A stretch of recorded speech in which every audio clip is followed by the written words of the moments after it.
माकडावणी तोंड आणि हत्तीवणी सोंड असलेल्या पुरीने अशा सिनियर कलाकारांबद्दल काहीच बोलायचं नाही. अंडुश्री माने हिच्याबद्दल आज आपण बोलणार आहोत. वेलकम, नमस्कार, सुस्वागत मित्रांनो. स्वागत आहे तुमचं माझ्या दुनियेत आणि आपल्या युट्यूब चॅनलवर, ज्याचं नाव आहे पीपी म्हणजेच पेन पेपर एंटरटेनमेंट. अगं काय चालू आहे अंडुश्री? नेमकी कोण आहेस तू? बैगन. नाही, नेमकं तुला काय म्हणायचं काय? राकेश बापट म्हणजे कोण वाटतायत तुला? राकेश बापट यांच्याबद्दल बोलण्या अगोदर मला असं वाटतं की तू कोण आहेस हे तुला माहितीये का? कमी सांगू.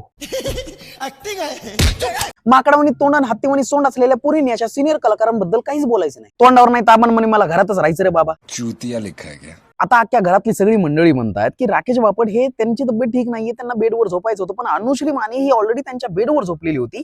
शांततेत ते उठवण्याचा प्रयत्न केला त्यांनी अगोदर पुरींना सांगितलं की बाबा जा तुम्ही तिच्या मैत्रिणी आहात, तिला उठवा. पण त्या मैत्रिणी पण प्रयत्न करत होत्या, पण ती पण त्यांच्यावर ओरडायला लागली. दुसऱ्या दिवशीचा तो दिवस तसाच गेला आणि मग शेवटी विषय काढलाच. आणि विषय कोणी काढला? तर रुचिता जामदार. काही काम नाही तिला. पैसा बर्बाद. रुचिता आणि करणचे भांडणं होते आणि त्या दरम्यानच रुचिताने जो विषय काढला आणि तो इकडे वळवला.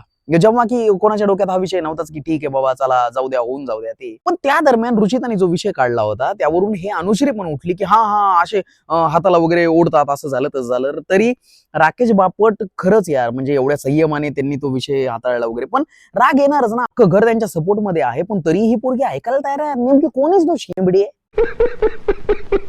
नाही, मी तुला काय अक्कल बिक्कल आहे का नाही? काय घरच्याने काय शिकवलं की नाही तुला? नाही दादा म्हणे मग मी काय बोलू, काय सर बोलू काय म्हणे? त्यांना काय बोलायची काय गरज नाहीये तुला. पण मला असं वाटतं की मी भयंकर प्रकारचं ट्रोल करणार होतो, पण मला असं वाटलं की जाऊ द्या यार, ही ट्रोल करण्याच्या पण लायकीची नाही राहिली आता ही गाबडी. कारण सगळे लोक तिला ट्रोल करतात अंडुश्रीला, पण आता ती ट्रोल करण्याच्या लय पलीकडे गेली. म्हणजे आता ते ट्रोलच्या नंतर दुसरं काय असतं ते पण मला माहित नाही, ते पण केलं असतं मी. पण सोडा आता तो विषय सोडा, कारण तिला आता एवढं कळत नाही की कलाकार सिनियर आहेत, एवढे 25 वर्ष वगैरे काम केले. तिचं जेवढं वय आहे तेवढं काम त्यांनी केलेलं आहे राकेश बापट यांनी. पण तरी या पोरीला सांगणार कोण? अक्कलच नाही ना.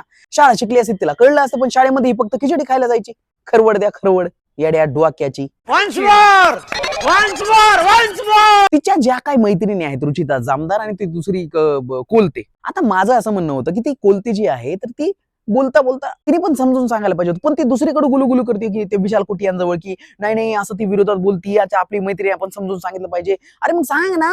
अबे जल्दी बोल, कल सुबह पनवेल निकलना है. समजून सांग. पण ती कोपऱ्यामध्ये गुलू करून काय होत नाही. तू कोपऱ्यामध्ये सांगते की असं बोलतोय वगैरे, पण तू तिथे समोर बोलायची हिंमत होत नाही ना तुला. आता मला हा विषय भाऊंच्या कट्ट्यांवरती नेमकं बघायला आवडेलच, पण यार हे खूप चुकीचं आहे. म्हणजे राकेश बापट यांच्याबद्दल असं बोलणं खरंच फार चुकीचं आहे. सिनियर कलाकार आहेत. आणि दुसरी गोष्ट, दीपाली सईद मॅम पण बोलतच होत्या ना की यार हे नका करू, ओरडू नका, बोलू नका त्यांच्या विरोधात वगैरे.